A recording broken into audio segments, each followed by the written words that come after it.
Hello everyone, আশা করছি সবাই ভালো আছো। তো আজকে ছিল বিশ্বকর্মা পুজো। বিশ্বকর্মা পুজোর দিন আমরা কী করলাম সেটাই তোমাদের সাথে শেয়ার করছি। প্রথমেই এখানে দেখো, তোমরা দেখতে পাচ্ছ যে একটা কোনো শুভ অনুষ্ঠানে আমাদের দ্বার ঘট খুবই ইম্পর্টেন্ট একটা জিনিস, যে কোনো পুজোর অনুষ্ঠানে। তো প্রথমে এখানে দ্বার ঘট দিয়ে দেওয়া হয়েছে সদরে, এবং ঠাকুরমশাই এসে এখানে পুজো করছেন। তো পুজোতে আমরা হোমটা রেখেছিলাম, হোমটা করব বলেই চিন্তা করেছিলাম, তাই সেই অনুযায়ী ঠাকুরমশাই হোম করতে বসেছেন।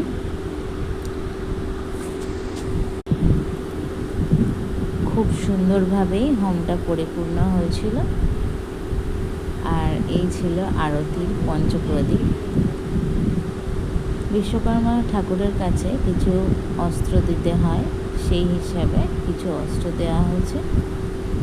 আর এই হোমকুণ্ডে হোম হয়ে যাওয়ার পরে হোমকুণ্ডটা ঠিক এরকম দেখতে লাগছিল। তারপরে পুজো কমপ্লিট হয়ে যাওয়ার পর নিচে এসে ঠাকুরমশাই আমাদের সবার গাড়িগুলোকে পুজো করে নিচ্ছিলেন ফুল দিয়ে, সিঁদুরের টিপ দিয়ে। তো এই ছিল আজকের ভিডিও। কেমন লাগলো অবশ্যই কমেন্টে জানিও, আর ভালো লাগলে অবশ্যই সাবস্ক্রাইব করে দিও। Tata, bye bye.